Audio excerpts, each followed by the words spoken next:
ngasaw to no to as. Nanay, pakai ni ito ni ngasaw marapatita ko sa halaluanan na ay mafana kita pasamanay hakini kunini o naitiraay kini kakapingan atau kaayaw nira. Now, kafanaan taan ini lang uni na ikurto no mansin muni sa ituan sa chin ayaw nira away ako kafana ita. Saka anini how mi tanam kita nanay na magkafanaan ita ko halaluanan ita. Sa isulan ta, anak ko sumol. 好，谢谢李老师哈。好，李老师也辛苦了哈，因为我们今天从中午哈，对，大概12点哦，跟李老师刚刚我们才结束我们的那个讨论哦，大概到4点半了，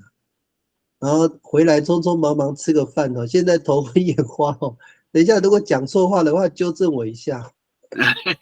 对。好，没关系，我们因为跟各位报告我们做这个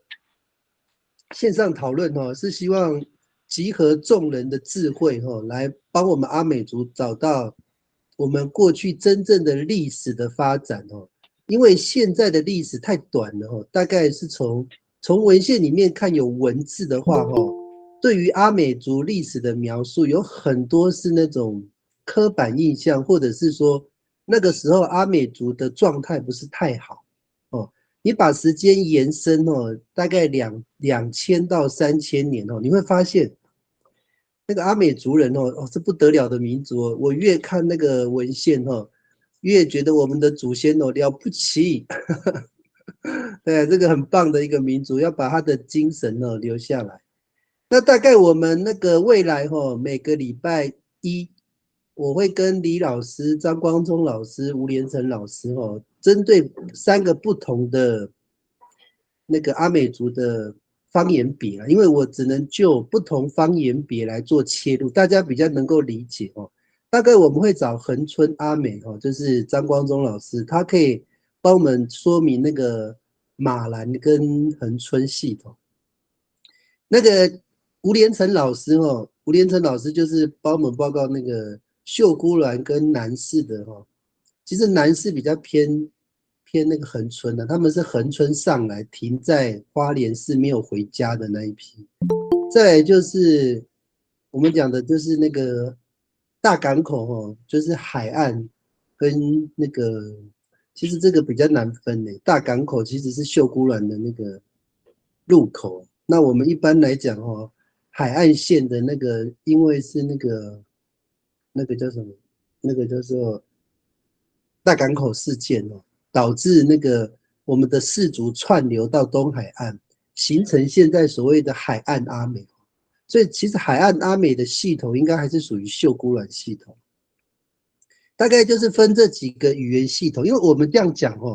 各位可能比较能够理解我们在讲，因为等一下我们的介绍的方式会以这种方言别，事实上这种分类不太正确啦，不过不这样子讲各位可能比较不能理解。好，那我们就开始了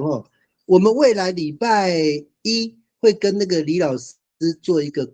对话，然后到时候你们可以听那个阿里样的节目我们预计是在礼拜4、5的时候会把阿美族的历史重新说一遍那它的过程是这样，李老师会用阿美语全程阿美语讲，然后那个主持人会一段一段的帮各位分析那个李老师讲的内容。然后这些内容就是我们经过文献的考证跟一些推论那我们也不敢讲100%啦，就是只要有90%以上的把握，我们在阿里样的节目再讲出来那个目的是什么呢？主要的目的是让我们的那个族人能够更了解我们，除了我们日本时期到清朝时期的文献对阿美族的描述之前呢，在这个清朝之前，或者是在荷兰时期之前，是不是有更那个就是怎么讲，就是更完整的描述对这个阿美族的一个发展的过程那我自己最近在做这个文献回顾的部分呢跟各位报告我们真的要感谢那个考古学家。这些文献很多是考古学家的功劳，再来还要感谢就是语言学家，也就是语言学家的那个他们的调查跟考古学家的调查，这两个资料刚好相互印证哦，让我们阿美族的历史哦慢慢的还原。那过去阿美族人哦没有阿美族这个概念哦，我们以前的阿美族的单位是部落跟雅少哦，就是部落是一个单位，那部落里面还有雅少，它的次单位哦，所以移动的时候都是雅少在移动哦。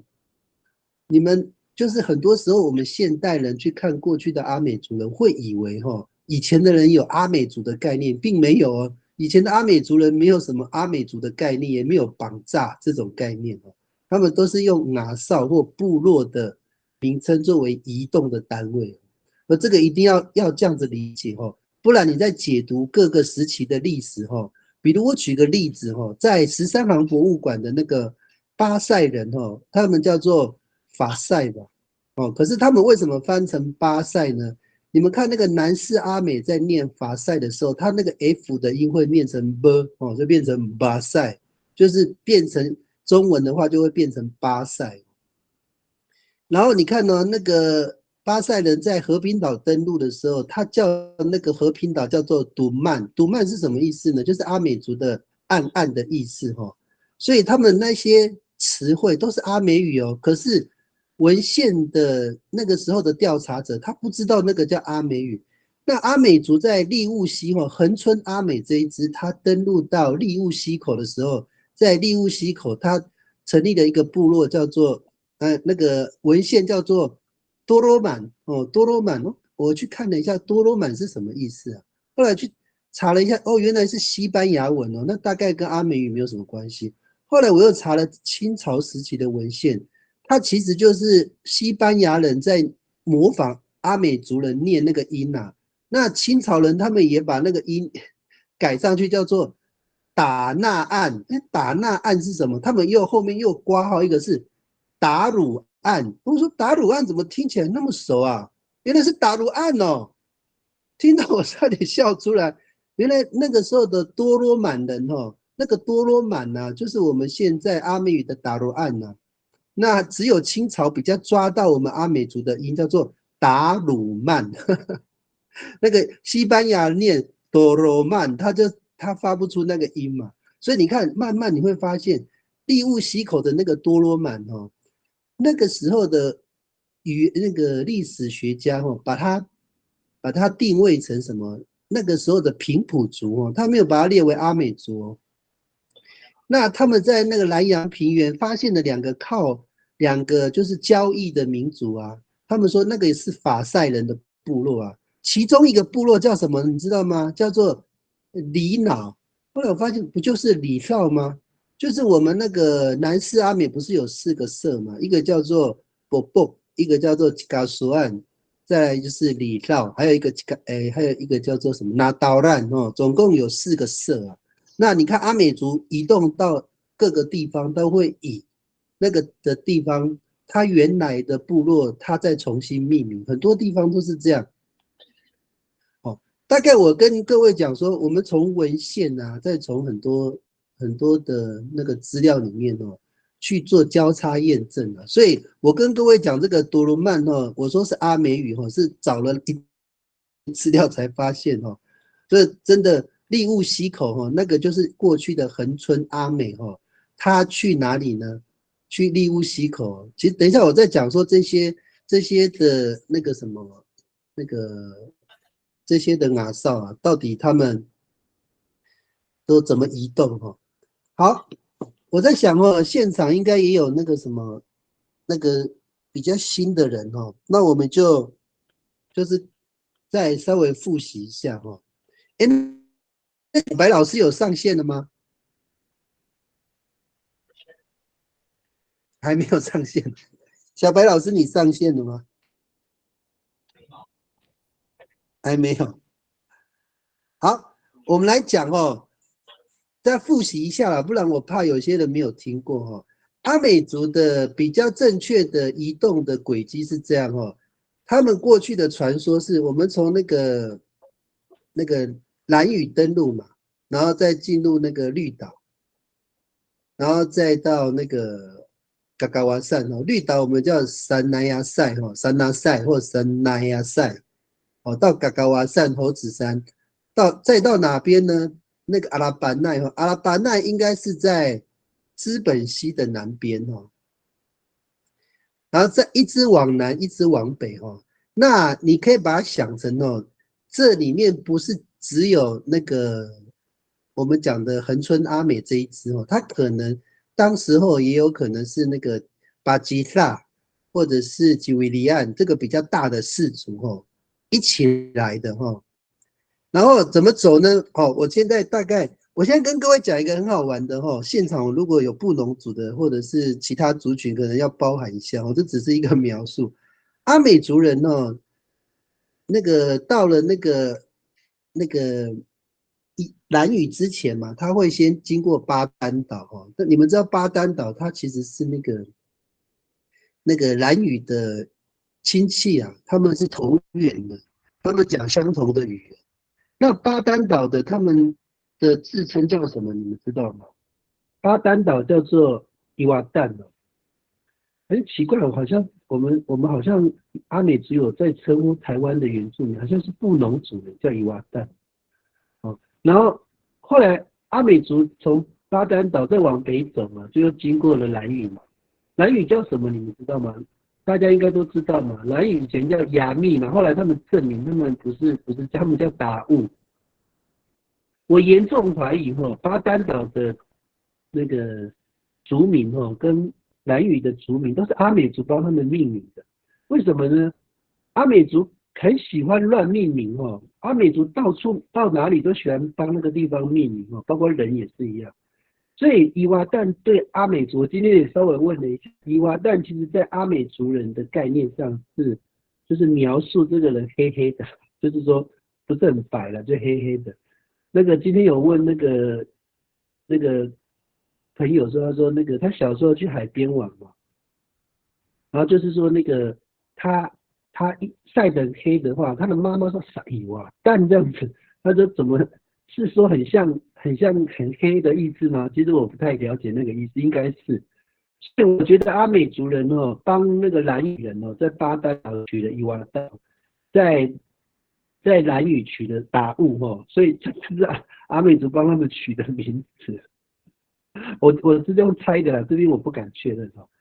好，那我们现在来看一下那个，好，我现在先请那个李老师我这一段讲的部分，你有没有什么地方想要给我回馈一下？因为我等一下就要讲比较是单方面的部分。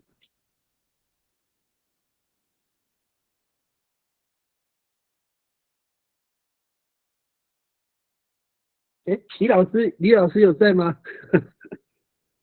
哦，我关掉了。对对对对，嗯好。，OK，刚才嘎造这边所叙述的，就是我们大概就是在很早以前所移动的一个轨迹啊，所以我们也可以去理解到，那我们的雅绍是怎么样去移动的。其实就跟嘎造刚才讲的，那我们是海洋的民族。谈到了刚才那个巴丹岛，其实它就是个南移最接近他们移动到台湾的一个地方，就巴丹岛。所以你刚看哈，可是这个南移这个地方上一次也讲过了，那米田堡的血型里面，它是占了20几24%，所以34，对，哦对，是34%。哦，嗯那个这边男主才是24，然后，所以你看看我们阿密斯的轨迹这样走的话，就是离不开这些过去他们在填调的时候，就是这一个就是这个怎么讲那个考古的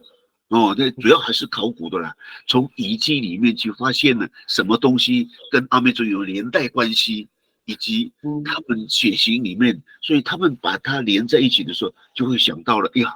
我们原来是这么走的哦。我们去理解一些哦，我们一定要去了解到他们所发掘的东西，然后跟我们的生活形态，是不是有连结啊？那我们回过头来哈，就是看我们目前是不是有些的有相似处？这个我们就值得去探讨了。所以anda能masama na kira ni mato asay deti ay ho那 no 哈kia亚米索兰也还要的大概是在荷兰人之前atau anini ay aoripita mato masasi rumay asa kita pakai ni itu turami mi kuan ni ay hao mi gang ni ay tu ni ya台湾那我觉得古荷兰伊拉古满清那一段时间，还前面的郑成功这一段时间，对这些问题里面，就是产生了我们阿美族很大的变化。他们的管理的手段也影响到了我们阿美族的这些生活的方式，就改变了之前我们应该有做到的事。也许现在我们一直什么呢？还给你？No，一天也好，mati ni ku rakat san ku soal itu no mention. Kaso ano ni sa ay kita pagka rarangi madal urano pagka ni ipuot hanana金属气类的，我们怎么想也没有想到，但是从这个考古这一边就发现到了制铁的这些技术里面，制铁的技术里面，那我们现在有吗？没有，可是还是有一些轨迹了。像张光宗老师也有讲，就是在那个高瓦山这一边，他就是有一个打铁的，就是阿美族，他会讲这个故事，上一次也讲过了所以我们可以去理解。那我们当然了，现在我们是初步嘛，先把自己的先弄清楚，我们再慢慢往上去了解，慢慢的去了解到跟现在去连接。Ano kita kira hao，我把ini tu aku patur tu suami kacau ni，好，好，谢谢李老师哈。好，我们来看这张图哈，这个是我们在 FB 贴的那一张图哈。你们看一下，我打星号的那个地方啊，打星号的地方都是跟阿美族有关的哈。那我们从比较远的时期开始讲哈。那我现在讲的所有的部分都是我依据文献的内容去做适度的推论不一定100%正确如果有相关学系的你们伙伴们你发现我讲错都可以立即纠正我，没有关系因为我们本来也是在做一个建构跟探索的过程我们来看一下这个画面这个画面越下面时间越长越上面时间越短，越近不是越短。然后我们看一下卑南文化好，卑南族这个族群我再讲一遍我们那个阿美族从那个兰屿、绿岛、嘎嘎瓦善、阿拉班奈后来我们没有碰到卑南族所有碰到的都是台湾族。卑南族人怎么创造出来的？你们看一下那个甘纳布、拉阿鲁阿族这些族群是怎么跑出来的？就是两个族群通婚的结果。好，我们看一看卑南族人怎么说自己的族群呢？他们有一个那个社资本社资本的卑南他们的传说怎么讲呢？他们的传说就是说，过去有一个阿美族人入赘到卑南里面，最后产生的资本社资本阿美就是变成他们觉得资本的那个祖先是来自阿美，所以你会发现卑南族人跟阿美族人一样，他会在那个山河那边对那个遥远的那个绿岛，就是往那个方向去做什么祭拜的动作，去做那个寻根的动作。那很好玩啊，其实会航海技术的在台湾的原住民里面只有2个族群会，一个是达悟族，一个是阿美族，其他的族群都不是航海的民族。所以卑南族为什么会跟阿美族一样把它的祖源想象是来自于那个南方呢？这是其实蛮特别，东南方的哦，就是往那个撒那塞的。所以原因就是说阿美族人跟台湾族人长期的因为交易这个可能没听过，我再讲一遍阿美族人过去是航海的民族他航海的领域非常的广等一下我会讲到那个玉路就是丰田玉的路径，就是说他在交换的时候，他从南洋一直到吕宋岛，一直到兰屿绿岛，然后到台湾，往北到13航，甚至他到冲绳，然后又回头，他也会绕台湾一圈那我们回到那个，就是说为什么我们要从卑南阿美开始？你们知道卑南文化里面呢、讲的是卑南文化自始至终卑南族都从来没有在卑南遗址上面活动过。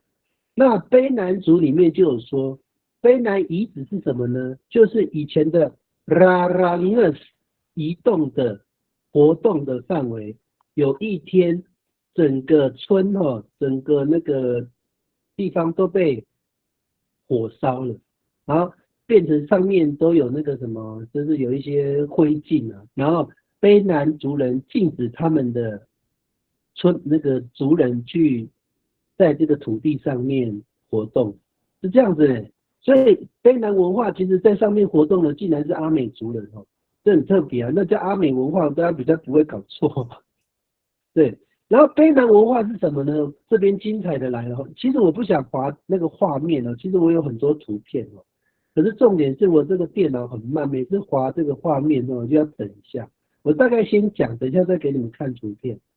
当初那个阿美族从那个嘎嘎瓦善登陆之后一个往北，一个往南往南就是我们讲的马兰系统跟恒春系统，往北呢就是有经过，它会停在哪边呢？大家你们地理如果好一点的话，想象一下，往北会停在哪边呢？会停到秀姑峦溪，还有什么花莲溪，还有哪边呢？利雾溪。我们先讲近的那里面有一些小溪啦，里面也可以像美伦溪也是那有一只比较古老的哪哨我猜我不太清楚，因为我每次问那个马泰安的人说你们的哪哨是什么，他说我不知道那大概可以推论是两大的哪哨，一个是巴吉萨那你说吉兰阿善是那个吗？它是后来的，吉兰阿善本来就一开始没有这个哪哨我们假设是巴吉萨。好，这个时候那个马泰安泰巴朗这个比较大的氏族，他们划船划到那个花莲溪然后再从往里面活动一直到花莲溪的尾巴，然后差不多在泰巴朗溪的附近，他们就停下来了。好，你们知道阿美族去任何一个地方都是有目的的，他不是去那边住的，他们在那个地方有耳闻那边有一些利益可图你们知道阿美族的个性吗？有那个远洋的就跑去远洋的，听到挖煤矿的赶快去挖煤矿，听到那个什么有做红砖的马上去做红砖，听到那个做木工的马上做木工，听到开卡车的，阿美族人在任何一个领域都是跑第一的特别是这种用力量在工作的事情都会跑第一。所以那个泰巴朗跟那个马泰安他们就在那个地方，目的是什么呢？因为那边有什么玉那个玉叫什么玉呢？叫做我们现在讲叫丰田玉。好，我们给你看这张图很慢，真的。等一下，好，大家来看一下这张图我们先给各位看先给各位看我们阿美族的血统到底跑到谁的身上我刚刚不是有讲说阿美族的血统应该是100%啦，后来又有别的血统进来，所以我们变成88%，我们就算90%啦。那我们有34%的那个血统注入到那个达悟族，有21%的血统注入到卑南族，你们看一下下面有一个叫平埔族哦，八仔族11%，太神奇了吧？怎么会有一个族群跑出11%哦？那其他个位数的我们先不要看哦，那个可能真的有一两个跑到泰雅塞夏州族去了。那你看看，以这个来看，八仔族怎么会有这个问题呢？好，我们来看一下这个图哦。我再讲一遍哈，你们看看那个马泰安跟那个泰巴朗，他们说去的时候就是要去挖什么？现在所谓的丰田玉哈。好，我再回到刚刚我们讲那个卑南文化，卑南文化的挖出来的遗址是什么呢？它在那个万隆哦，就是马泰安跟泰巴朗附近的那个现在的太鲁阁区，那个时候还没有太鲁阁移下来，现在的太鲁阁住那边是日本人把它移到那个位置，那个时候那个地方没有人。然后阿美族那边挖什么呢？挖那个就是丰田玉嘛。好，他们挖完丰田玉的时候啊，把这个丰田玉送到哪里？送到现在的卑南遗址做什么呢？做加工。再从那个现在那个位置，大概就是我们现在讲的旧香兰那个位置，就是你从那个位置加工完之后，开始往南洋送，往北送，送到世界各地那阿美族的世界各地没有那么远到南洋大概就是到冲绳就是到南岛屿的可以接触的地方，然后用划船的方式，你们看看这个箭头，我把它放大，不知道你们看不看得到？这个箭头就是说，丰田玉只有在花莲才有为什么跑到台湾各地的？它有往南有没有？到台南也有往北到那个什么淡水13行那边，也有到哪边？到那个台中，有没有看到？好，各位你们看这个我把一个东西标出来给你们看哦。各位有没有看到这个黄点？红点跟黄点这个黄点就是以前八仔族的生活圈好，我们再看一下这个我们的血统平埔族有11%的米田堡的血统，哪里来的？我们再看这张图是阿美族在送玉的时候就是把这个玉送去交换的时候，跟八仔族人交换，顺便就直接在那边跟人家就地跟人家通婚了所以阿美族的部落，你不要想象只有东海岸你看他们都跑到西边跟八仔族人我们绝对不是跨过山这个箭头指的不是说跨山，是说丰田玉到达的位置丰田玉到达的位置，我们一定还是走海路海线我们是靠着沿岸一直走，一直做交的。好，我们来看一下这张图，要佐证我们不能乱讲话对不对？我们看一下丰田玉的位置大概就是在我们现在的那个花莲县的北段就是现在的像拿岛兰、南势阿美跟那个泰巴朗、马泰安这一带这边就有产丰田玉。然后我们送到八仔族，看一下八仔族在哪边，我把你们放大给你看。八仔族就是我们讲的中文叫做八仔八仔，我不知道它怎么念八泽海，我不知道怎么念，没关系。这个位置再回过头来看这个图你看这个黄点的地方就是刚刚八仔族活动的范围。我们再看一下这个它的血统有11%。好，这边我讲的差不多了你们可以想象阿美族以前的活动力，光台湾我等一下还没有讲那个玉露台湾阿美族就早就走透了，到处乱走，他的能力是用我们的那个航海的技术。阿美族以前的那个读法叫做那个我忘记那个阿美语，不好意思，好像是法样好像是法样。我们看那个蔡中涵的字典，有一个词汇叫做法样是用凡的力量在移动的。好，法样。对，法样嘛，对不对？对，法样。对，那我们阿美族的那个法样呢，它怎么样？它是可以容纳60个人。我跟各位讲，阿美族以前的年龄阶层哦的目的呀、就是在制作竹筏用的。第一个，谁去搬竹筏，谁去绑竹筏，谁来驾驶竹筏，谁来划桨，谁来带领方向，这个年龄阶层完全体现在哪边？在我们的航海的过程中。你知道阿美族人只要出去的话，年龄阶层从那个巴卡隆奈到马马努嘎巴，全部都要上船哦。部落剩下老人跟妇女哦，所以阿美族人过去不与其他部落跟部族或其他族群为敌的原因是说，我只要一出门，我就唱空城计的，我的部落一定会被人家攻打。所以阿美族之所以爱好和平、与人友好，不会猎人家人头的原因就在这边，因为他一旦航海的时候，家里就没有大人了。阿美族人不是不会跟别人打仗，打起来我们身材那么好，怎么会输？我们还有年龄阶层的，所以重点是我们是以航海交易，我们是海上的商人啊，我们是到处去交易的民族啊，我们没有办法跟人家那个什么做对立，所以阿美族人他的船哦，据我们的文献是可以容纳60个人哦。你可以想想看，阿美族以前做竹筏跟做房子一样简单，所以我们现在盖房子很厉害啊，就表示我们的手工很强。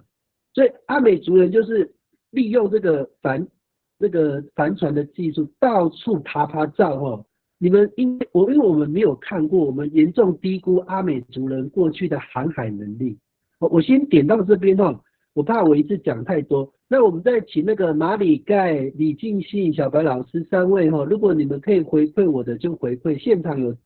想提问的也可以发问。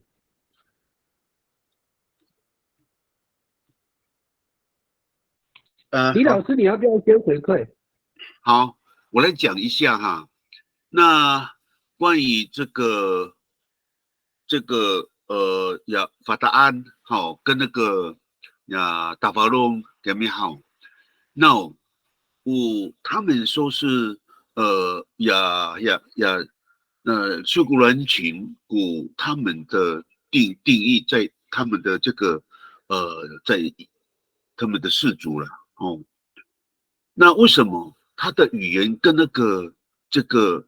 真正的修古人群的，就是给位跟这个卡拉拉这一代的伊犁这一代的不相同？我们去想一想哦。所以我们阿美族有几个语言上的交汇点，一个就是就是那个达巴弄跟那个巴达岸，一个就是成功镇哦。修古兰群跟这个马兰群的混合在一起，一个就是富里哦，从南边的，然后北边的修古兰群的这3个地方，就是我们族群在移动的，就目前移动的一个3个点哦。那至于这个把它按这一边实际上他们应该是算是虽然是交合的地方呢，当然可能是他们应该是有部分是应该是一半有归类在这个南斯阿美哦，所以你看看他们的语言为什么跟那个卡拉拉的不太一样？因为我在卡拉拉填调的时候，你看我对他们的对话，外国在嘎的扎嘛，跟海岸这边台东这样我们北面海岸这边完全是一样啊。所以当时跟他们在接触的时候，我也去问过他们了。kira eraw Chirangasan sa Nawanangra， 但Masaman Kurakat nang nahaw 一直往北走，就到那个一个瓦里诺太巴郎嘎蒂姆蒂姆那边有一个监狱，那边有个监狱。然后建议再过去一点，那边就是大富，看到了过啦。你看很多名称阿密的名称，国语就叫我们说达富，好了，国语就叫达富。所以有的时候我们去追这些名称因为我们的语言是可能跟凯明所讲的是，我们是一个什么公用的语言，大概是，所以为什么会把名字留在那个地方？等国民政府来以后，就按照那个音去翻的。所以阿密斯的这个语言的确是了不起啊，都被作为一个公用的语言。所以那么第一这个一大步，因为人慢慢变多了之后，就开始迁徙到现在的嘎拉拉这一边。你看他们用什么去佐证呢？大富这边有一段时间还我土地，不是吗？他们的人就跑去那边就要还我土地，你看看嘛，那很久以前的事。所以你说他们是从这个简阿先生猫公上这边移动，我们可以从这边去证实的。那这边的人是不是秀姑兰琴？所以封斌他的语言也是秀姑兰琴，但是他们的隔了一条河之后，隔壁的这个太巴郎跟这个巴达安，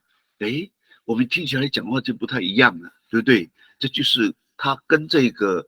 南斯阿美这一边可能就是有连带的关系。至于这个南斯阿美又是怎么样的情况，我就问过这些教授们，我说你们有氏族吗？他们说没有，他们只是一个部落这样的，捣乱卜卜就是卜卜，里绕就是里绕，他们只有这个概念。但是他们有一个很重要的地方，就是我们阿美族没有少过年龄阶层，然后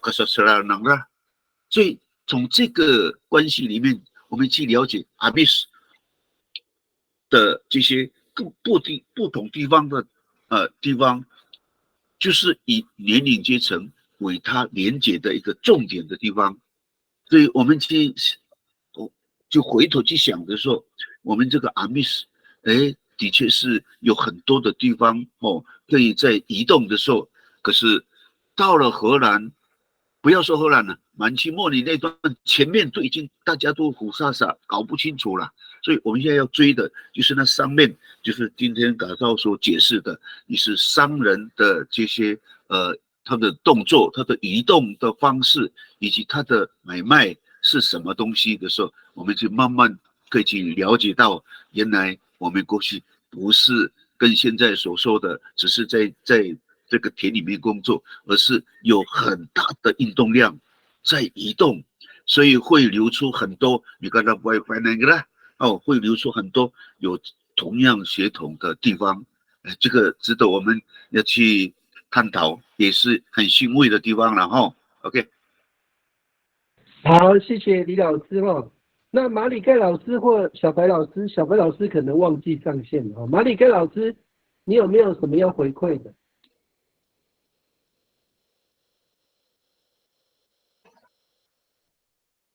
是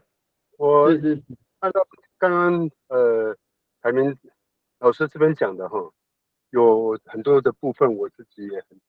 很意外，我们阿美族真的是有这么样的很大的一个扩张在那个台湾的领域里面。那我也真的很庆幸能够听到这么新潮的一种新闻，而且呢过去的所听到的只不过就是以近代的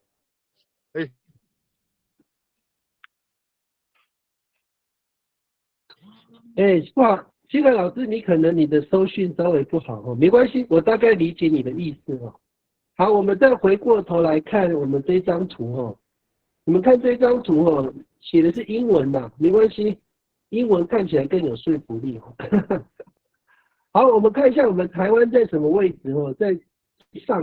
最上面那个叫福尔摩沙下面有写台湾有没有？是台湾，这个就是我们丰田玉丰田玉是只有台湾有的玉而且是只有花莲有的玉，而且是只有花莲北段有的玉，也是就是那个时候的卑南文化的时期，马太安跟太巴朗人联手把那边的玉把它那个什么采集之后送到哪里呢？他们先送到他们的花莲溪的港口哦，然后利用帆船的力量把它载到哪里呢？载到现在的卑南溪的卑南遗址哦。现在的卑南遗址大概就是在那个我们的那个卑南溪附近呢，但是确切的位置，因为它的范围真的很大，他就拿到那边去加工。从那边加工的时候，我刚刚不是有提到吗？加工的时候，它台湾不是往北走、往南走，还有往西面走。事实上，阿美族怎么可能只有这个能耐呢？它往整个东南亚大陆的东南沿海，看到没？那个没关系，看不懂英文我念中文哦。到那个什么，其实我也看不太懂，大概就是到那个叫做吕宋岛、菲律宾，然后到印尼，再往旁边到哪里呢？到辽国，到柬埔寨，Cambodia 就是柬埔寨，到泰国哦，然后再一直往回走，又回流到台湾哦。阿美族人不仅仅了解季风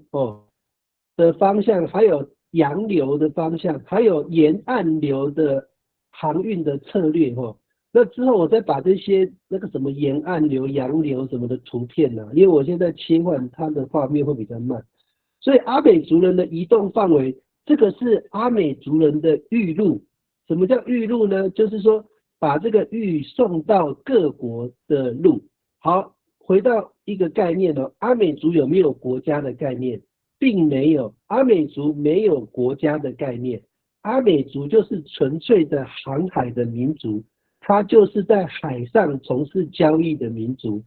为什么阿美族人现在会待在台湾呢？很简单，跟各位讲一个答案。到了明朝的时候，明朝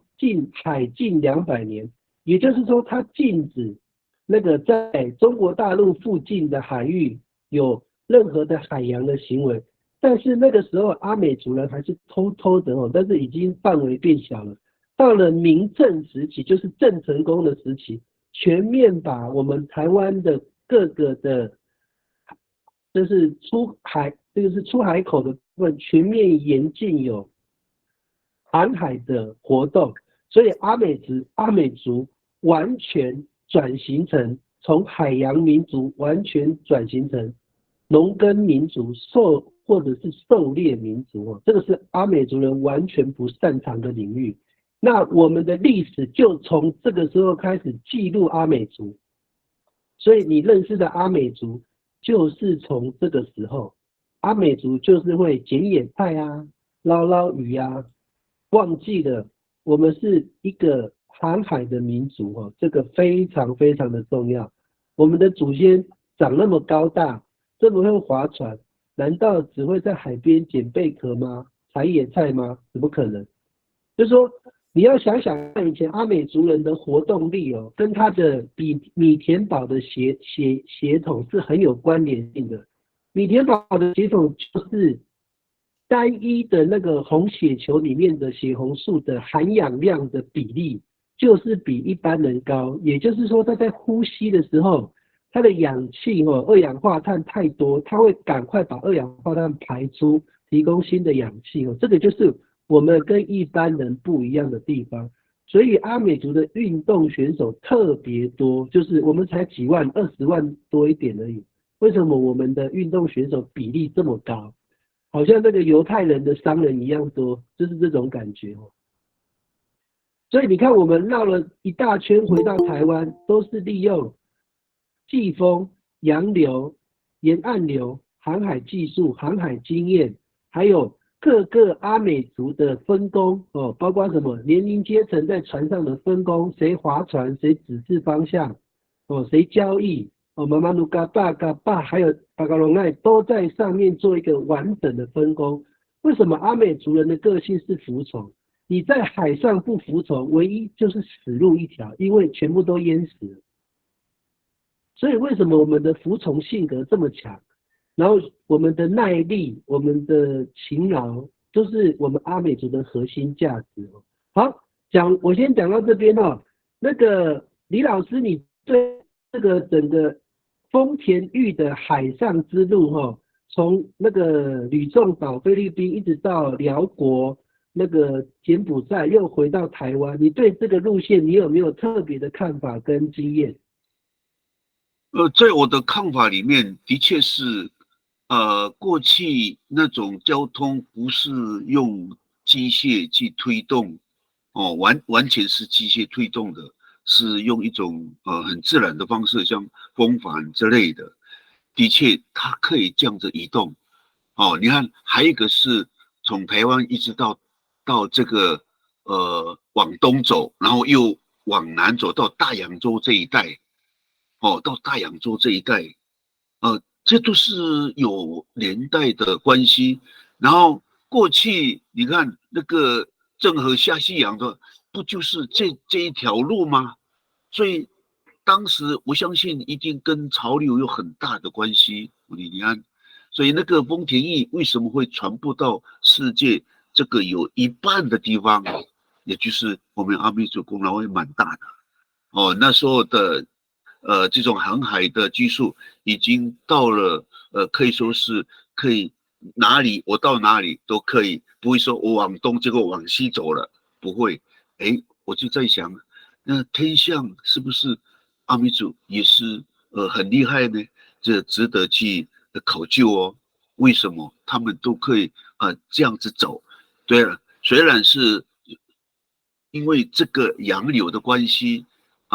把他们移动到很远的地方，可是最起码你这个路线你蛮宽的，如果是你没有这个天怎么讲这个什么对天的了解的话，可能会偏差也都不一定。可是他们这一个一走就是几千年的话，那个路线都非常的熟。一定是有东西可以去补助他们，看用什么方法去看，星象，像现在其实我们最基本的知道北斗星嘛，对不对？到大概是半夜11点、12点，就刚刚的话，把些阿米斯，把些还没查个第二点多忙，到都给呀，北斗星给了呀，就刚刚，所以他们用这个。很熟练的这个天象的这个操作，他们就可以这样子就活动了。还有刚才嘎造讲的就是为什么阿密沦落到这个捡野菜，这跟后来生活有被逼迫的关系都有。你想想看，我这边就有一个经验，过去成功的新港，那多少个阿密斯的现在都是老人，那时候都是年轻人。为什么？因为大人正在工作的时候，那日本人一定要抓每一户要挤1个或是2个人。这个时候，大人正在工作很忙，他一定会派这个年纪比较轻的。就那一次我去问的一个阿嬷，她现在也有80几岁了。她说她当时就是10几岁的时候，他就开始被派到成功镇去做这个劳役的工作。他说新港当初是一个扁担的挑出来的，你看多辛苦啊！那时候日本人可能到了打仗那一段时间他们也没什么钱了没什么钱，所以呢，他为了一定要赶这个工，要早一点去弄，然后他们往外去输送就是食物的港口，所以呢，去抓了这些我们阿美族的人去那边做苦工，然后他说什么？我说你们在那边吃的怎么样？他说很不好，因为我说你们去那边还带米吗？他说没有，他们有米可以煮，但是没有菜。那你们没有菜怎么吃米吗？吃饭吗？他说不是，自己找，就是日本人许可的大概有一个人就在外面去找，就跟我们中午在田里的时候就带个饭，然后呢，差不多还有半个小时要吃饭呢，就到四周里面看有没有得饭，看有什么野菜一样的道理，用这种方式。所以你看阿美族为什么会对野菜会这么的熟悉？大概就是跟这个政治上的压迫有很大的关系了。所以我们去了解一下，那我们过去的老人一直到了满清那段时间，已经是很难再去导出我们过去的这些我们的走的这个趋向里面，以及我们所做的那件事情，都已经把我们给扼住了已经压住了，很难去再去化解。那我们现在就是要因为这个东西，我们就慢慢去把它化解掉化解到这些我们这些可以去了解的地方了我就讲到这里了。好，谢谢李老师。那我们看这张图我们阿美族人如果过去没有那个就是国家的观念也就是说他会在各个不同的地方的大河的出海口的附近会筑部落那如果我们有人有兴趣搞不好你们去这个预录的这个每一个国家的出海口大河的部分搞不好可以找到我们阿美族的那个亲戚看看那个国家那个住在那附近的部落是不是有人会讲阿美语？因为阿美族没有国家观念，也就是说，我们不能把阿美族人当成是什么？是台湾的原住民他是世界的原住民，所以他可能在各个地方都有可能有他驻足的地方。你看我们阿美族人又不是只有在台湾，阿拉伯也有阿美族那个什么以前的什么农耕队什么非洲什么南非也有反正阿美族人就是到处跑啦。他其实那个商人无国界嘛以前阿美族真的是商人。好，我们来看这张图大概我们先了解，不要讲得太深入，大概先介绍一下。那我们再看看我们刚刚那个图，那个原来的那一张图，我们看一下那个卑南文化大概就是那个最近大概是2500年前2500年前可以到3300年就是它算是比较旧的时候。好，为什么卑南文化后来消失了呢？各位，以下讲的你们一定觉得我夸大其词，不是。以下讲的阿美族又创造了一个所谓的山河文化那个它其实跟13行文化还有晋普文化有一些交集但是山河文化是比较近比较久的，那慢慢有13行文化，后来又跑出了晋普文化这三个文化是有一些重叠的。那龟山文化是比较偏那个南边的台湾在包括是南台湾恒春这一带这一带先不要讲，那个到讲恒春阿美再说。好，山河文化是什么文化？山河其实就是我们讲的那个阿拉班奈那边就是指山河。我们再讲一遍阿美族是从什么地方呢？兰屿绿岛三内亚塞，再到嘎嘎瓦善再到什么那个阿拉班奈，就是所谓的山河。好，山河那边这个时候的阿美族人有一个雅少特别厉害可是他现在没有上线嘛，小白老师张光忠老师他们的达里萨干这个雅少特别是我们的航海界里面的翘楚他特别厉害。好，他们这个时候做了什么事情呢？他们其实到了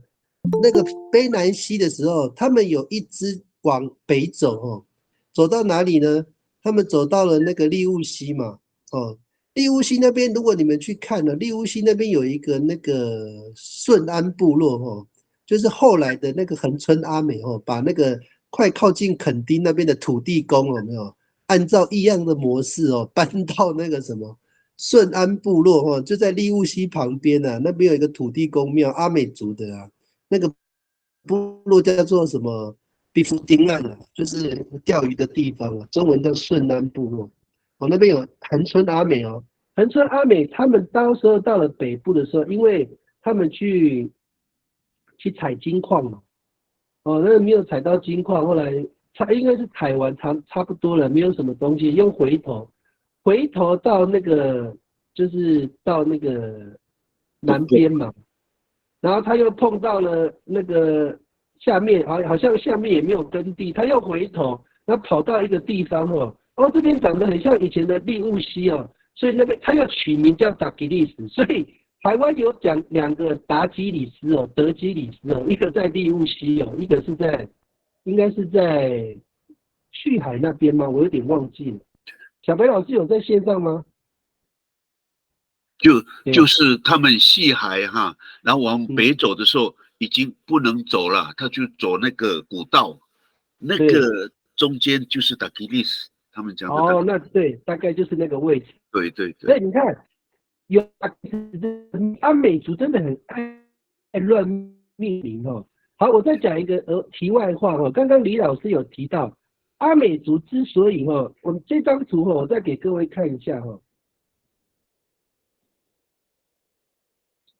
就是说你们一定要了解阿美族人的那个活动范围。这张图一定要大家认真看这张图就是阿美族语言可以通行的地方阿美族语可通行的地方在哪边呢？你们看那个北台湾就在现在的哪里？基隆啊、淡水啊，还有那个宜兰那边。那东台湾就是从那个利乌溪那边往下，一直到哪边呢？到那个什么，我把它放大到那个我们讲的就是卑南溪那个附近，再往下这边有零星的紫色的，这个就是我们讲的那个台湾族领地那个靠海的出海口的部分，包括什么呢？资本溪、利嘉溪，还有什么太马里溪，还有一些河的出海口，这个都是阿美族驻足的部落然后你看你们一定觉得很怪，为什么南边也有？因为恒春阿美有跑去台南做交易，所以这一带都是阿美语的通用语言也就是什么，你们知道吗？牡丹乡其实牡丹乡就像我们李老师讲的，它叫做巴赫木旦，就是露屁股的地方那个牡丹巴赫木旦就变成牡丹乡那个是用阿美族的命名去做现在的命名你可以想象阿美族人以前作为不是官方语言，就是通用语言的时候，每个地方都要用阿美族的名称来做命名。现在的巴黎嘛巴黎就是我们讲的淡水巴黎那个巴黎，它那个巴黎就是法力就是风，因为那边风很大。可是你念法力，你会觉得不像巴黎又不是法里，你用南势阿美的音发你就知道了，它那个发不是念 f， 它是念 b， 它就巴黎它是用就变成巴黎现在的音。所以题外话啦，你们可能不知道，当时候阿美族是海上的航海的商人，他必须在各个的地方交易，所以他必须跟对方用相同的语言。但是是谁迁就谁呢？是我们带东西跟他交换，他当然要迁就我们嘛。所以我们到处换，他就必须学会阿美语。你们知道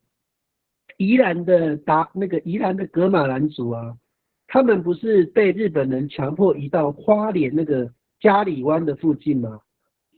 后来发生了嘉里湾事件的时候，他们不是跑到那个新社那边，就是靠近东海岸那个地方。我问各位那边的噶玛兰噶寮万他们很会讲阿美语吗？我知道，我认识那边的老师他们非常会讲阿美语，而且他们也非常会讲噶玛兰语，他们两种语言都非常会讲。那我问你噶玛兰族是跟阿美族那个时代都在互相交易的对象，我想问你，他们是现在才会讲阿美语，还是很久很久以前就会讲阿美语了？他们早就会讲阿美语了，他们甚至讲的有时候讲的比阿美族还溜因为他们知道阿美语是那个时候的通用语言嘛，所以他们离开部落的时候都讲阿美语，他们回到部落的时候才讲噶玛兰语。这个就是当时候的现状。你现在去那个新社哦，他们在部落都讲噶玛兰语哦，他们离开部落在马路上面哦，他们自动切换成阿美语，很特别。我有经验过一次。好，就是说主要是跟各位讲，阿美语当时候是交易的通用语言哦。好，我们再回到刚刚那个这个为什么三河文化出现了呢？三河文化就是撒干这个氏族哦，他们在南洋的地方做交换，他们把那个所谓马来式的炼铁技术带到了台湾，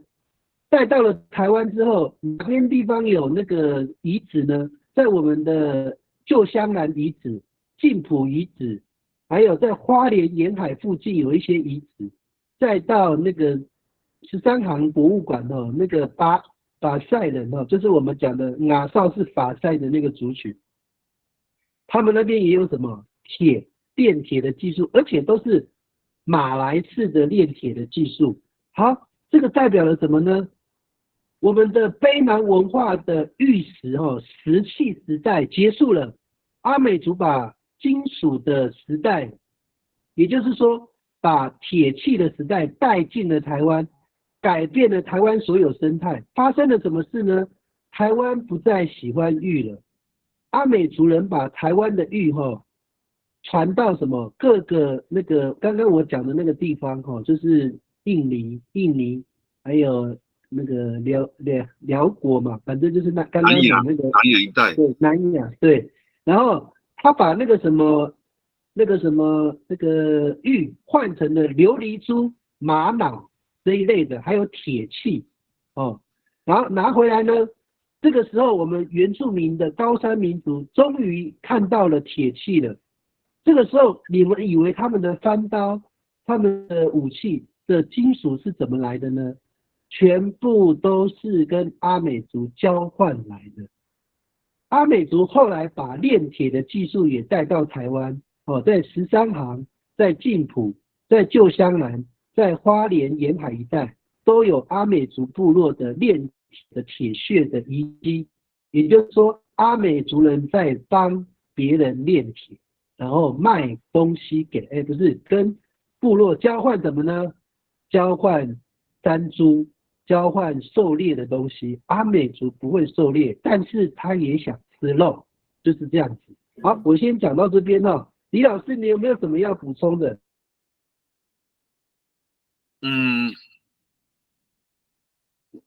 我现在是要讲到这个所谓炼铁这件事情了。那嘛，顶日里代志啦，咁样好，什么几观众老师啊，还讲故事你了，那是不是因为用这个去命名呢，还是怎么样？好，凯明你先讲了，我先接电话。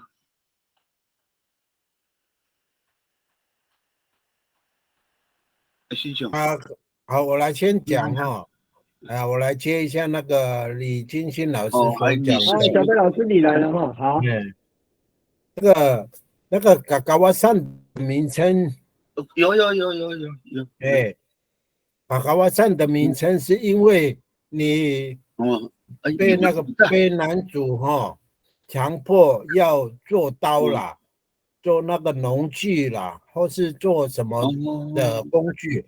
结果kaya ko rarang sana na iya ito rarang sana na amis 结果呢不愿意嘛rarang 的氏族的呀，dilay kakawasan在。刚好出海口我比斯上安尼拉工作室结果呢，他不愿意的时候，就被那个卑南族带了30几个人，这样把那个工作室你啦，比什么干你啦，baru nura tapi sangat tu funus工具室就对了结果呢，不是哪nura biuma sana 结果你来里外啊，我的师傅，我的阿密，把去阿密打来高卢路安山那，啊，结果呢，后来他又1个礼拜以后回来看的时候，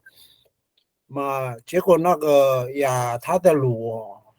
本来是被别男主埋起来嘛，结果那火会冒啊，冒烟呐、啊，结果呢，menenang lu tam-tam tarif ano ila kura ya wa itu kahani mapusna itu kahani kana 结果后来那边冒烟呐、哎呀，而且阿美族人家蛮怕鬼的，而且几个哇塞，一个高哇这样，所以那个地方叫做高哇山这样啊。报告完毕。现在的13村呐、哦，13村，对对对，嘎嘎不是湾站这个石川吗？石川村， 13还是石川？石川，一个地方石川都发给你蒋义雄，啊，还就那个那个蒋义从上雄住面流下的舅下去舅住的的时候，地方，石川。对，还有个kawasan啊，那个地方在那有比如上岸啦，让氏族，结果嘛不是那个巴鲁内那个啊，结果后来会冒烟呐，那kawasan那呀，结果kawasan很多那个地方，好，就这样报告完毕。哦，谢谢小白老师。那个嘎嘎瓦善的那个故事，就可以充分反映出那个阿美族，这个就是卑南那个时候的传闻啊。所以传闻通常都是有听说才会有传闻的。那个李老师这边有没有要补充的？我可以讲到这个所谓卑南文化哈，并不是现在这卑南族哈，卑南族那个是等于以我们现在所谈的话，我的罗斯托诺阿米斯古列拉，我们现在讲的文化比较早的所谓的卑南文化，就是那个什么石柱那一段时间纪实时代啊，卑南纪实时代都讲到卑南，所以根本就不是那个，所以为什么那个马兰这边最早是讲是卑南卑南阿美，对哦，卑南阿美那喊个什么了？并不是因为卑南族哦，大家要弄清楚哈，那个是有时代先后的解释啊。后来他们就自称为他们是因为居住在那一带，所以我们是卑南族，是不是这样子？所以他们的是不是因为这个关系有没有分到什么氏族？有几个社嘛？他们有三个社嘛？认为他们是从这边起源的，那也许就是过去这个阿美族的后裔，然后后代，然后慢慢他们就集在一起了，好像是亚德洛斯那跟米哈多的阿美斯，靠这个排湾族又觉得格格不入，因为他们是什么贵族的阶级跟平民阶级，那么想一想，他们一定是弄不到贵族嘛，我玩阿美斯给了，所以他们一定是个平民。他们想一想不对，哦，这是我的推论哈，你想不对，所以他们就结成了一个族群。所以马兰阿美当时就他说因为那个所谓边南文化，那是考古学家过去的那种文化的这个命名嘛。那后来马兰这一边蒋义雄跟我讲说，是因为这在改变了嘛，因为他们既然你会用这个名字，就改为马兰嘛，马兰就是他们后来被占用了边南族人的地的地方，被他们赶出去了，所以他们就说我们是住在这里，叫马兰阿美，变成这样的。实际上，在这个考古的人的说法是，其实马兰这一边的阿美族就是他们是边南阿美哦，所以这个就是很多因为发生了的现象，可能是实在是很离奇了，以后那自然的一种改变了。哦，第二个啦，多了边南都边南文化啦，边南阿美啦，又是边南族，哦，就是这样。最麒麟文化这一块，我不知道凯明你这边有没有可以叙述？是不是就是过去我有讲过了一个我在成功镇，我们上次去填调的时候，那个人就说，所谓为什么叫马道绕的时候，他们就是从旗岭这一边，然后搬到现在的三民里这个所以这边这个文化，很就是上一次我讲到的，因为跟这个当时的这些这些管理的这些国家发生了这些争执的时候，就把他们的仓库整个都烧掉。这里面就是一个他们有很早一点的遗迹在这个地方，然后他们也现在还是有啦，但是很多就是因为那一段时间他们跑到了山上，就是因为不要受到太大的伤害，干脆就离开了，甚至于他们的仓库通通被他们烧了。所以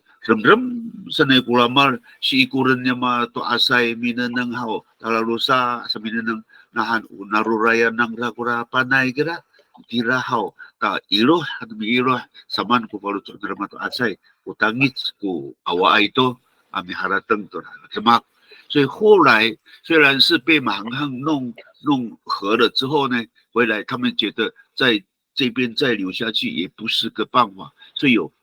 大部分都是趁夜的时候就拿火把就移到了现在的这个三民里，剩下来可能现在还在那一边的可是所谓麒麟文化那边有个大石头啦跟那个部落可能在附近。知道这个的可以讲出来我们去澄清一下，去了解一下麒麟文化。第二站。好，我这边帮那个李老师补充了，刚好我有找到相关的麒麟文化另外一种说法叫做巨石文化。然后我们来看这个，我先稍微说明一下巨石文化就是那个时代在相对那个时代的族群关系算是比较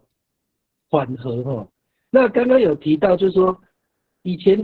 在的马兰阿美就是以前我们所谓的卑南阿美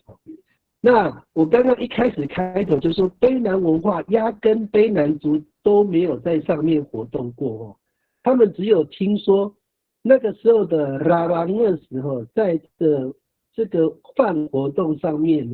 他们曾经遭到什么一个很严重的火灾还是什么，然后上面就一团灰嘛。那卑南族人看到的时候就说不要在那个上面活动。那这个纯粹从概念上就是他们的传说。什么意思是传说呢？因为他们那个时候都还没有卑南族大家要有这个概念卑南族在那个时代并没有出现是后来他们说他们的资本的卑南是一个叫拉拉讷斯的阿美族人入赘到他们卑南族，形成后来的资本社，这个是他们的说法。也就是说他们觉得他们的那个资本人是阿美族的后裔啦，大概是这样。那回到麒麟文化就是巨石文化。那巨石文化是什么呢？我们从我们来看这个文献我大概有划重点我念给各位听那这个其实巨石文化我们一般都会讲石棺但是已经被纠正了，它不是石棺，它是储水槽我念给你们听这样的遗址除了在都兰外，在北方上有太原、麒麟、白手莲，中有猫空、新社，也都有相似的石槽语，这个叫单石而且是越北边做的越精细足可见当时有个高度文明牵引着人群向北方移动。这个现象我们也可以从石槽的演化上看出一些端倪。下面呢，我们看那个重点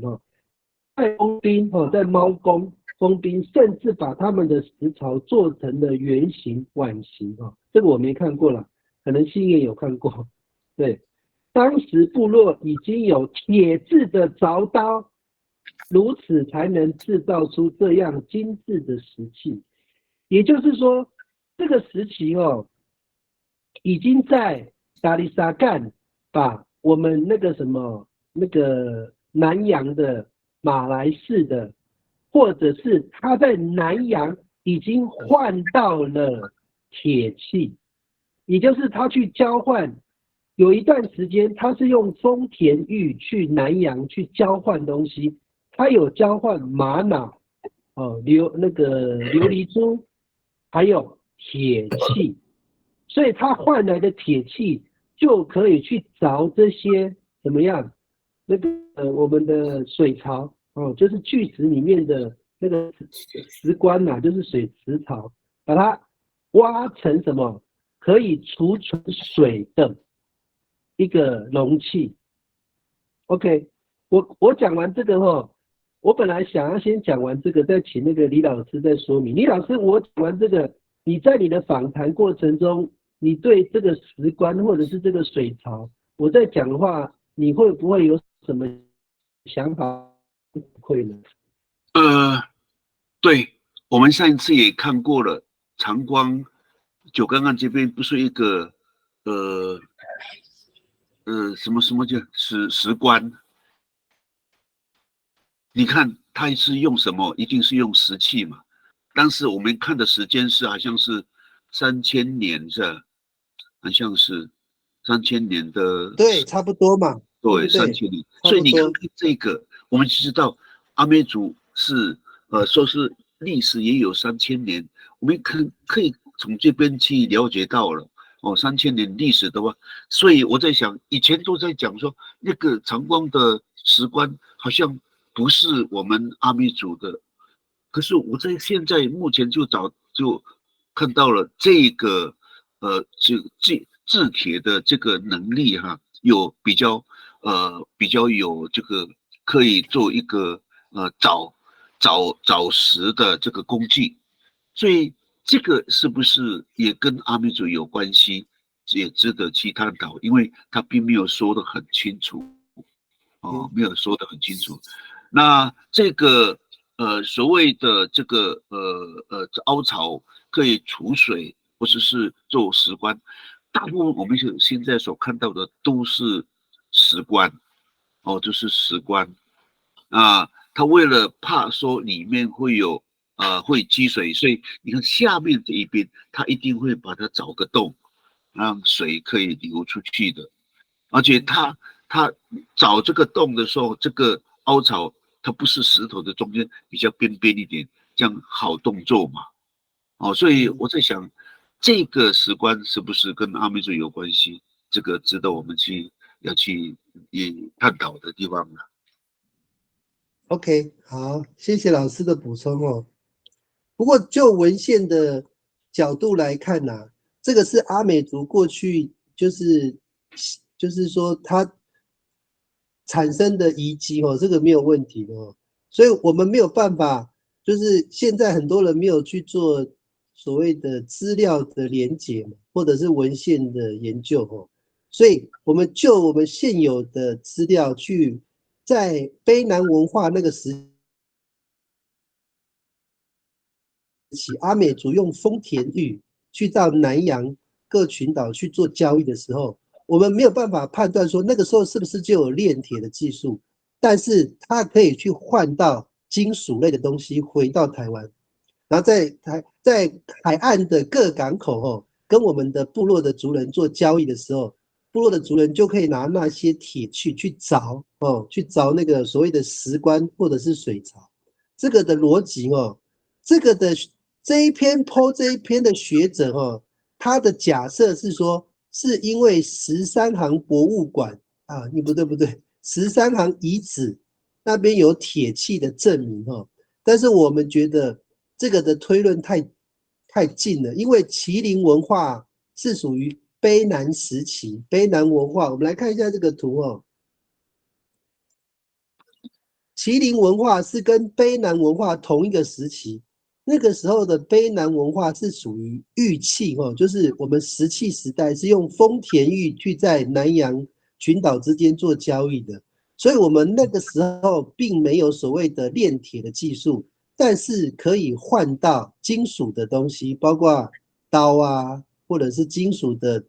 那个挖凿的一些器具啊。所以我们猜测应该就是阿美族人去换到金属类的东西。后来进入到什么时期呢？到了三河时期。三河时期就是在我刚提到的，在旧香兰、晋埔，还有花莲沿海一带，还有在13行遗址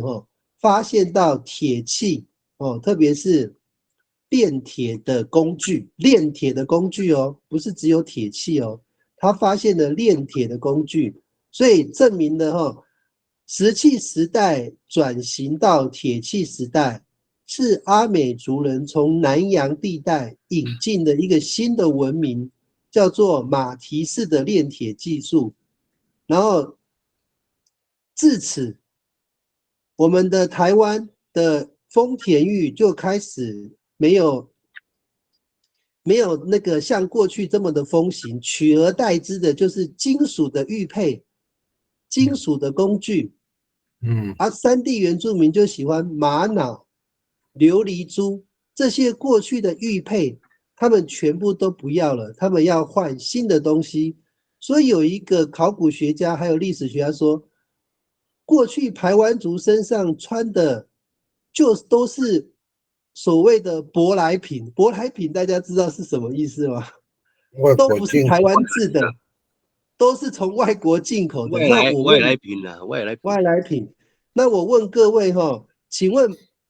离排湾族最近的靠海的民族是谁？就是阿美族啊。阿美族用南洋群岛用丰田玉换到的玛瑙、金属、琉璃珠，就直接跟排湾族交换。排湾族现在身上，他们过去以为是祖先制作的琉璃珠，都是交换得来的。好，小白老师，你有没有什么要补充的？我有一个问题了哈，因为我有一次好像不知道在哪里看到的，就所谓的石棺，它是用几个小的一块一块的石头给它叠起来，扁扁的就像那个屏东的那个黑黑的那个石板啊，用那种来弄。来隔起来，我觉得那个才是石棺呐。所以今天那个李老师跟我讲说，那种的是，白明你讲的嘛你说那边是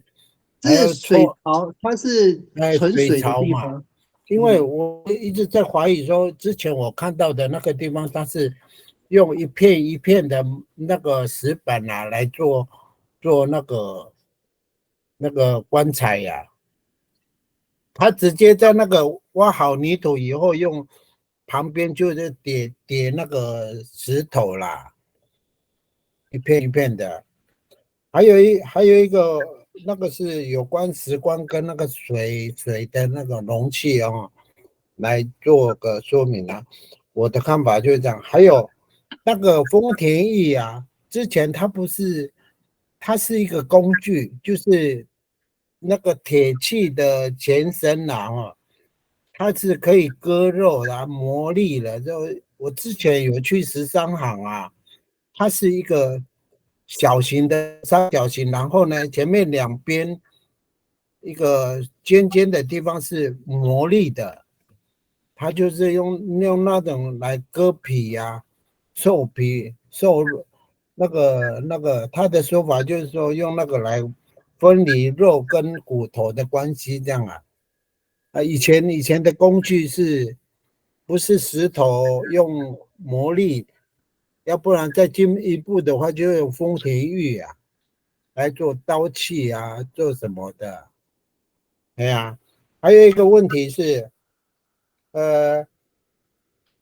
我是在想那个什么那个工具我应该是，比如说那个铁器还没有来的时候，那个荷兰人就来了嘛。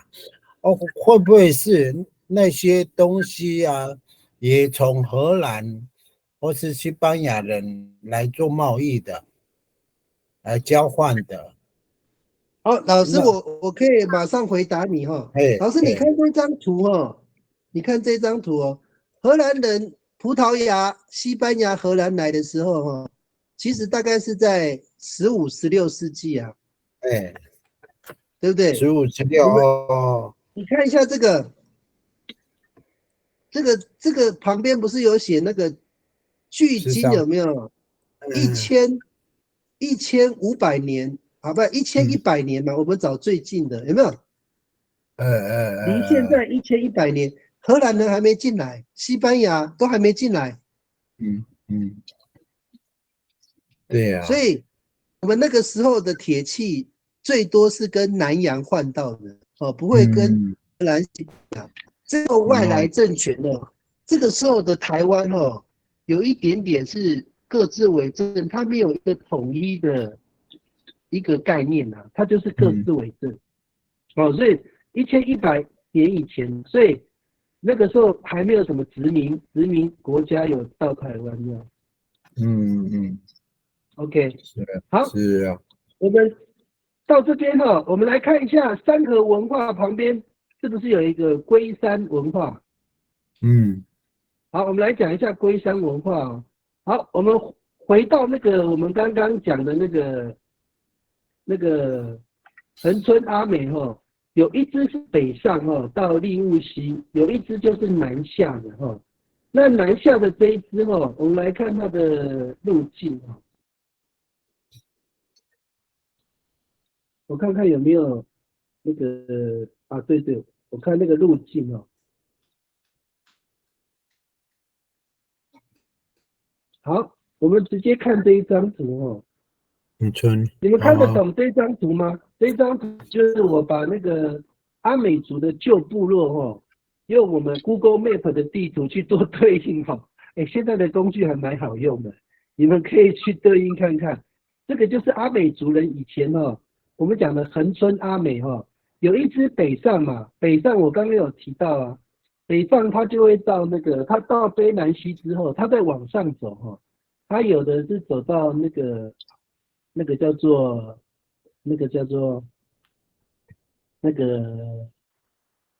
花莲溪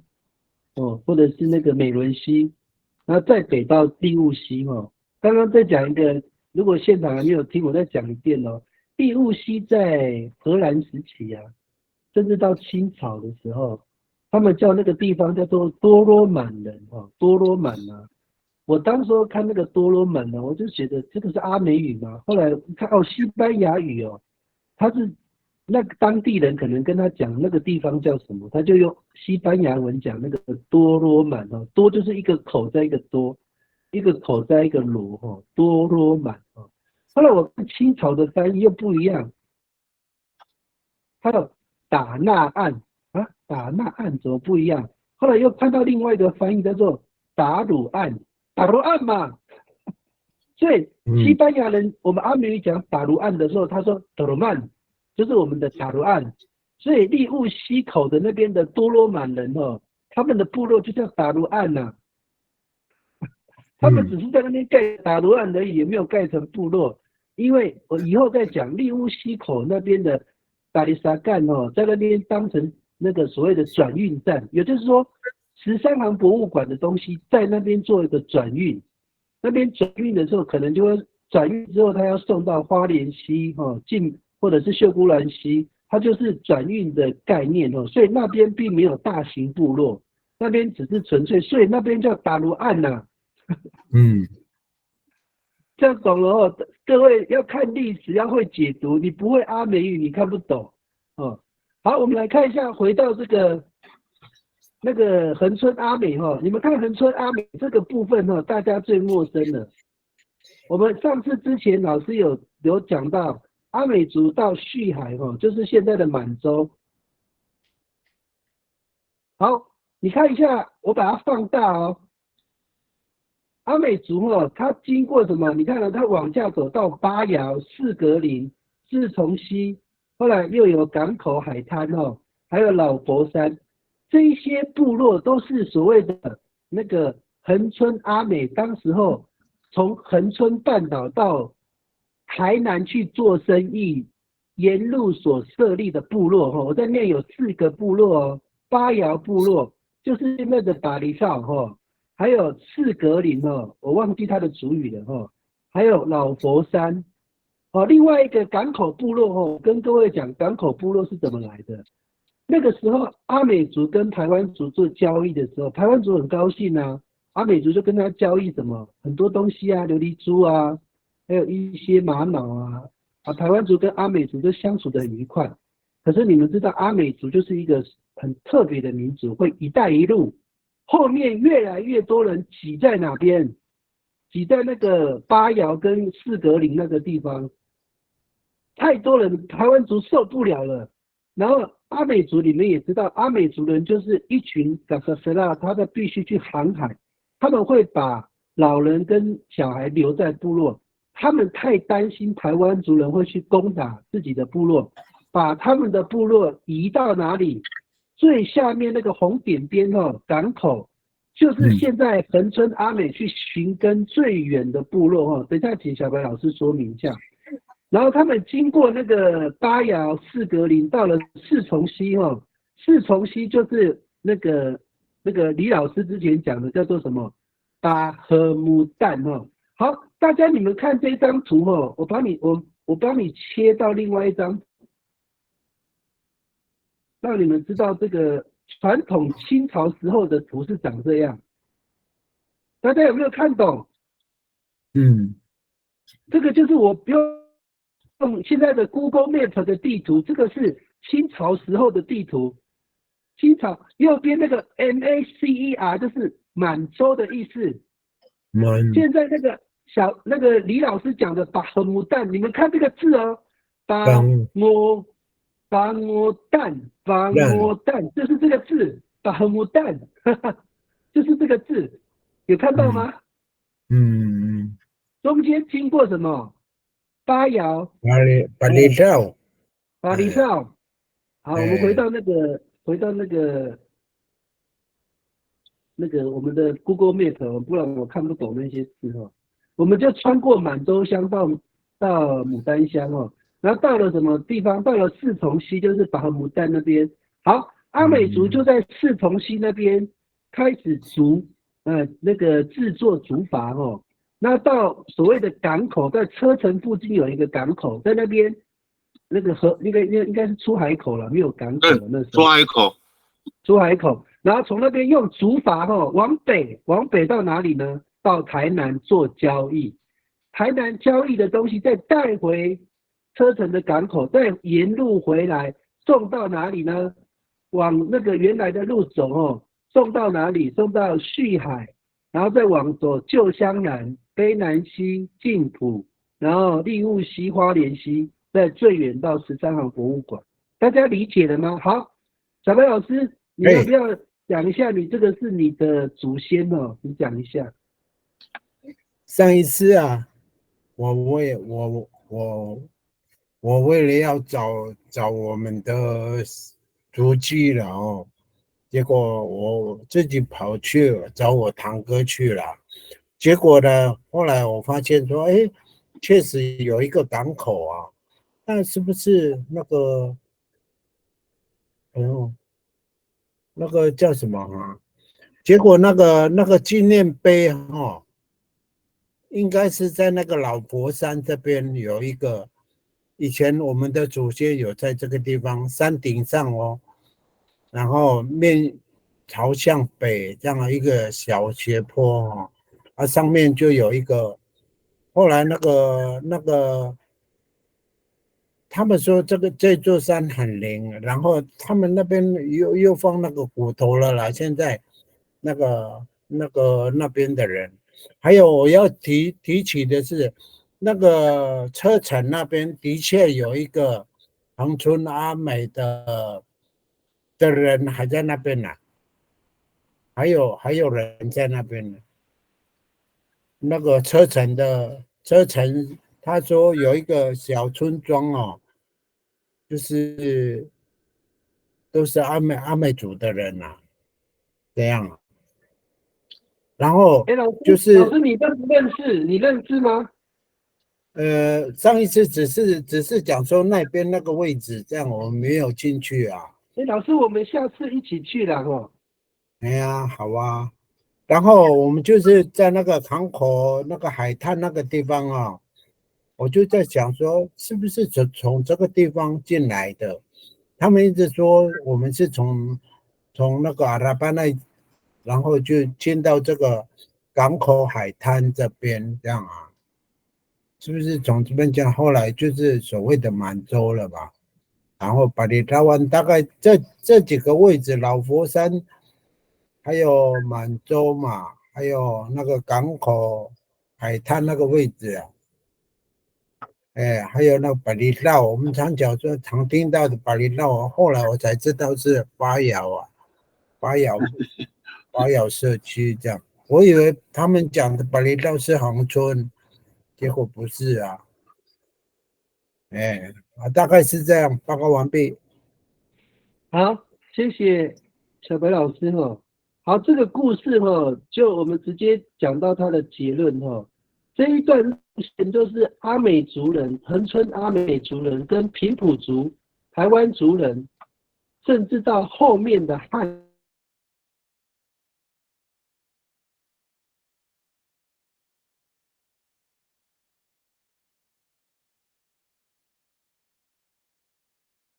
现代文化行为上面都有一点点不一样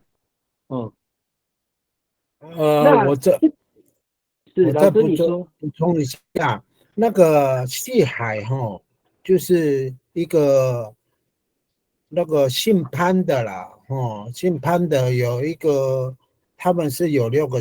兄弟姐妹啦，结果那个老二啊，就留在那边了，买来海南那一点啦，所以那个戏海的名字就是这样子来，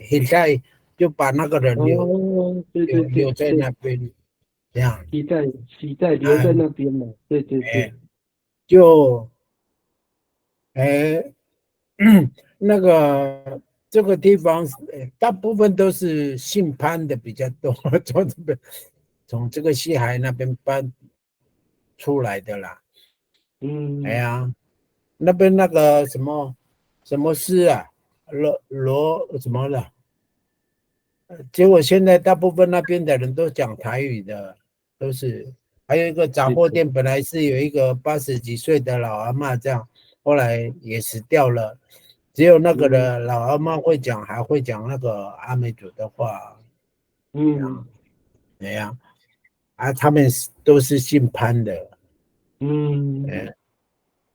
所以阿美小白嗯老师，阿美族如果姓潘的都是恒春阿美嘛，对不对？应该是啊，应该是哦，没错。好，那这边我们就来讲一段哦，恒春阿美为什么大家那么陌生哦？大概是在那个明朝的时候哦，那个明朝已经那个发布一个海禁的禁令哦，200年哦。那阿美族人并不是说完全没有在海上行为哦，但是直到了明朝的末年，就是明郑时期了，郑成功的时候，其实郑成功的那个时期已经是清朝初年了，就是说满人已经入关了哈，那只剩下明朝的政权只有在台湾而已哦。然后那个时候那个郑成功就很怕那个被攻打嘛，所以他严禁台湾的各个的地方有海上的行为。这个时候阿美族人终于怎么样，完全失去了海上行为的工具了。那郑成功他派一个不知道是什么官职哦，他直接在各位你们看哦，他直接在四重溪的地方，就是阿美族人要下去到港口的那个位置哦，做了一个那个木墙哦，石墙还是木墙，堵住了阿美族人的路哦，让阿美族人再也不能在那边做交易。所以你还记得我们之前，我记得我们那个打棒球的时候啊，他们不是说跟荷兰人打，然后拿那个郑成功的那个什么，那原住民在抗议啊，是真的。原住民要抗议，因为是郑成功断了阿美族的生路。自此之后，恒春阿美就只好惜家带眷的从哪里从恒春。这个时候就是小白老师的故事了小白老师的那个电光部落，就是在这个时期，那个可能就是最后是电光部落啦，就是这一批恒春阿美开始全部往北走，往北方走。然后因为他们被强迫不能在海上做任何所谓的以物易物的交易行为，阿美族人丧失了他们最强的那个谋生的工具，转成什么呢？农业、狩猎，所以慢慢的退回到哪边呢？就退回到现在的台东平原，就是我们现在看到的马兰部落加上恒春阿美的部落，有包括什么？那个巴利亚拜、电光小白老师，你再接着把你的那个你们退回去的这一段历史，你再帮我衔接。他是从那个，他们常讲说，那个他们讲是恒春叫什么去了？那个阿米斯巴窑巴里绕拉嘎赞那样，对，从那边以后到那个旭海啊，买来古子在啊，家里个可以的拉萨那样，拉嘎那啦，然后再往北的到带来对阿拉巴奈，回到那个阿拉巴奈那边，然后到那个嘎嘎瓦上的时候，刚好嘎嘎瓦上也就是那个卑南西的出海口嘛。dulu Anthony lagi alu pasir Amis， 就沿着那个卑南溪口啊，海口啦，就一直往，然后打来打来巴利亚拜，就和平嘛其实那个地方也叫做 Rekat 的啦就路也叫 Rekat， 其实先巴利亚拜啊，打来 Rekat， 然后再来就是我们的地浪啊，那关山呐，因为有虫住了一阵子，然后有虫打了瓦里埃多，打了杜拉个阿拉拉，就这样了，就搬到了，就到最后就发现那个阿拉拉那个地方有那个什么，那个巴里莫楞海他们那个泉水啊，有泉水了，一直喷出来很大一口这样啊，然后整个部落就围着，就那个泉水的出口处那个地方就一直住在那个附近就对了，方便那个喝水啊，就这样。然后那边也有那个战役啊，那个跟卑南的打仗啊，清兵也打仗过啊，这样。结果后面指导的听说是那个日本人，有一个日本的什么的，有教他们怎么做这样。好，大概就是这样。好，谢谢谢谢小梅老师的补充。那我想请李老师就是您针对那个蒋义雄老师曾经跟您提到的这个部分的历史，你可不可以也再补充一下？好，他们的迁徙，就是目前在马兰这一带的有10几个氏族。当时他说在台南这一边，就是因为受到了很大的管制之后，那就没办法再做这个生意了嘛，所以他们就逃到了这个南部这一边，或许就是到了车城这一带，是从西，对，然后就往东走到巴里绕这边巴窑。那当时蒋英雄说是那个迁徙是蛮浩大的啦，也就是当时为什么那台南市议会里面的议员在控诉这一个郑成功不是个我们应该要尊重的这个什么前的民族英雄，民族英雄，对，应该不是我们该弄，因为他杀了不少原住民的族群，那不管是阿美族也好，平埔族也好，因为当时郑成功就是要反清复明，所以他要壮大他，所以他一直要除粮，那要除粮就必须要压榨这附近的这些百姓嘛。那可能是已经到了没有办法再跟着这个民主，所以他们说蒋英雄说就从安平这一边，我当时我听的说安平，那边不是西赖雅的吗？平埔族吗？我当时还在怀疑啊，他讲的这些话，原来现在就可以证实了。往南以后呢，就刚才但是当时他的说法不是在这个车城这边，他说恒春更南边一点，他说有一个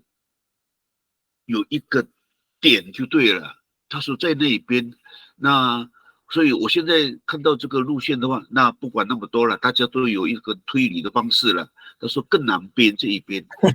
如果是从这个车程也没什么关系啊，对不对？这个范围不会差很大啦，然后就是到这个巴厘绕这一边嘛。当时他的讲法是巴厘绕是在恒春的南边，算了。那现在看看这个图，原来是在这里，那就是应该是车城这一边。然后到了巴厘绕这一边以后，然后因为牡丹就在这一带嘛，那他们的生活就跟这个排湾族是有一些交易，有一些交易。那也许是因为在这个四重溪这一边洗澡啊，或是什么的，所以他们就称那边那一带就是板木蛋，板木蛋就板木蛋。然后因为这里可能跟排湾族也不是弄得很契合了，所以他们干脆就又往北走，就跑到西海这一边。那西海这一边觉得也不行，就开始往北走。那所谓的西海，就是他说的留下来的人，我相信他们每一个氏族里面要离开，一定会跟着走。那剩下来的，刚才张光忠老师说的那个姓潘的，可能是马里安埃阿马安萨个哥董事再走有什么用？大概有这种心态了，所以就没有跟着走。然后那往北走的时候，刚好就是那边就是一个，就跟花东不是，就跟那个什么怎么孟国呀这个那个宜兰到花莲这个我们叫什么？就是因为要打吉利斯，打吉利斯不能走了，所以他说上去以后，他就是找那个古道，他说从古道绕过去，因为upi ads itu wilayah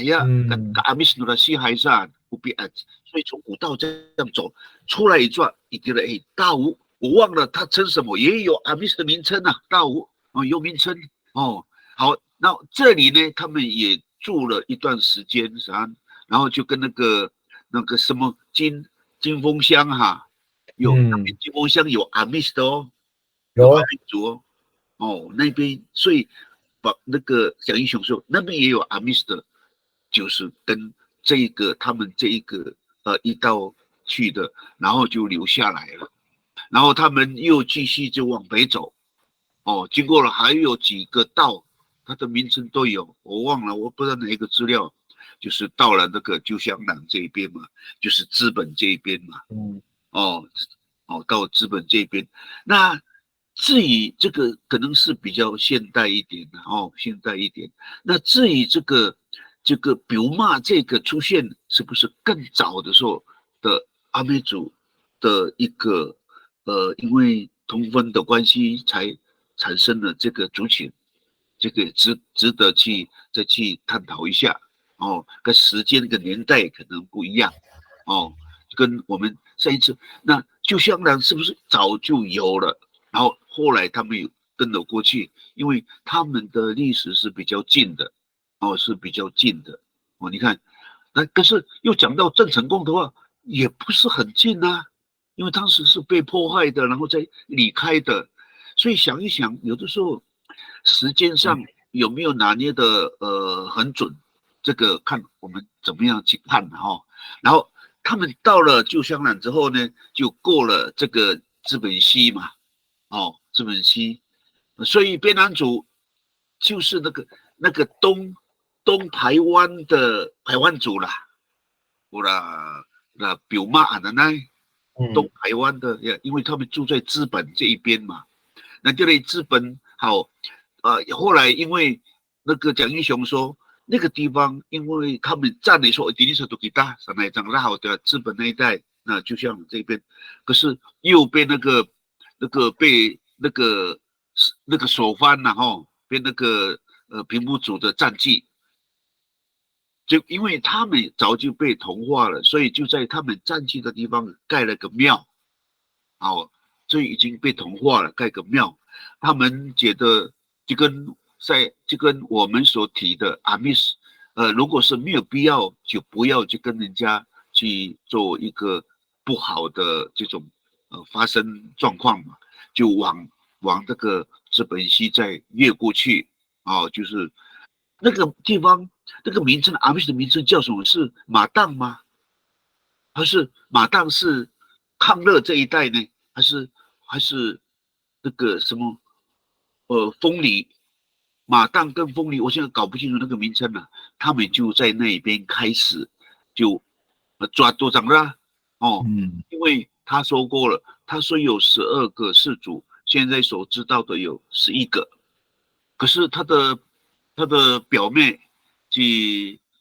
什么张淑珍老师吼，他说有15个啥个顶人啦，那我们都不能说哪一个不对哦，我们只有一个一个就把它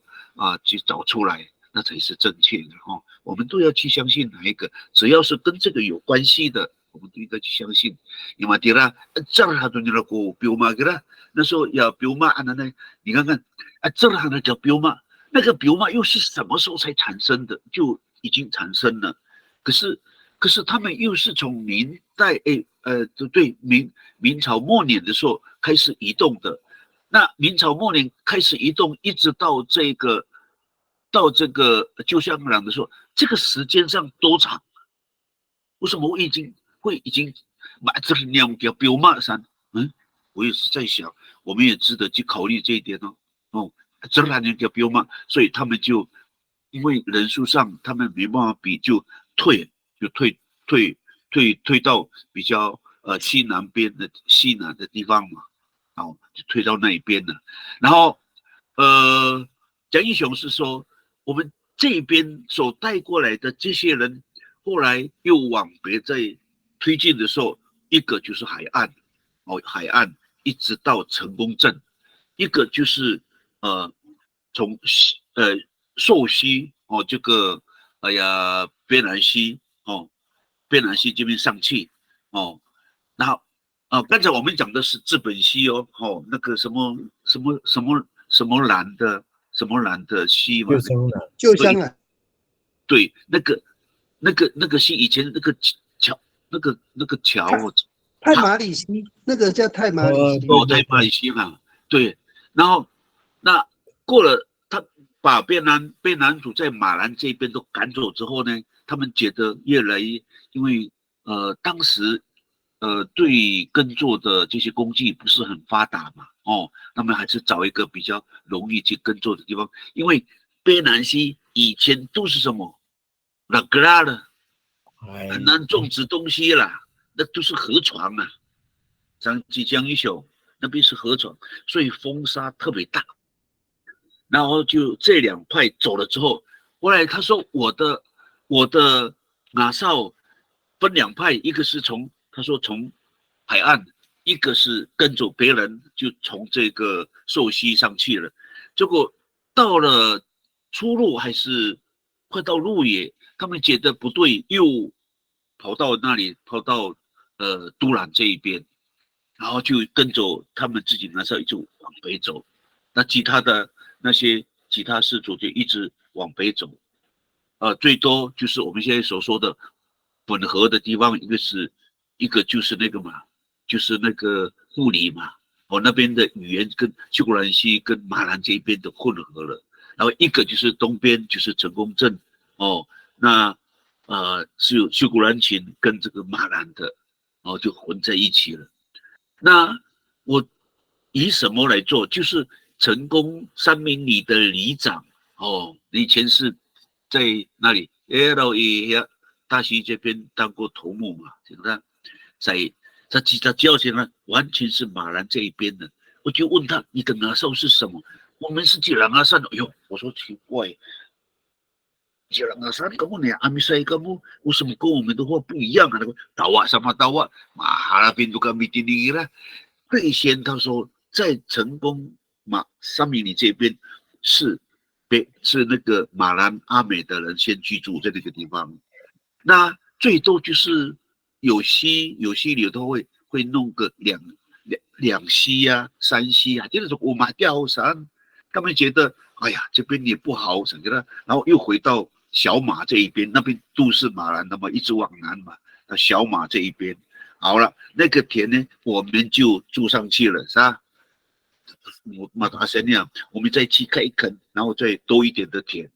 这段时间不是说马兰阿美就整个都退，不是还是有啊。现在所以他们跟混在一起之后，他们的语言就开始改变了，就变成马兰阿美的那种语调。迪莱古说么？那这边靠海边的这个地方呢，我就讲一雄的他的叙述就大致上是在这里了。当然，那个阿绍我没有学的，我讲得很清楚了，以后可以讲得出来。好，我补充一下那个金峰那一边有那个温泉啊，开温泉的那个都是阿米什。对啊，金峰乡，他们就是大武这一边，然后有的移到那边去了。对。然后有一次我们去那边做那个宗教性的活动的时候，我阿米这样，那时候那天呢应该是把我拿那个，我要阿米这样好几家在金峰乡，就是在有那个什么温泉的地方啊。哎呀。好，报告完毕。谢谢李老师跟小北老师的补充那我们总结一下今天我们大概讲了卑南文化还有麒麟文化到了这个是丰田石器时代主要是丰田玉。那到了我们的铁器时代金属时代就是山河时代，还有我们的那个龟山文化山河文化。就是这一代就是恒春这一代就是龟山文化。那我们之后晋普文化跟那个13行文化我们再接续那我们大概把阿美族的整个轮廓先描述给各位那大家要看阿美族的文化，要从大概是3000年前一直到近代我们这样子看比较能够了解阿美族人的那个过去到现在的发展千万不要用近代清朝的文献跟日据时代的文献来看阿美族你真的看不懂我们今天大概简单介绍，因为有很多资料我没有办法在那么短的时间内跟各位说那很感谢各位在线上的聆听跟讨论。那李老师就麻烦你帮我们说个结语来完成我们今天的线上讨论。mato malachi ay ito ita ko nini masamanay hakya ko rakat ita to mamanga o sa ayaw awas ita kuninian. Ancay kita pipa awas to tsay, ancay kita ka piliyaw mi awas sa ko kawanan, anta o kawili awa mo ko kapanaan ita. Tuni o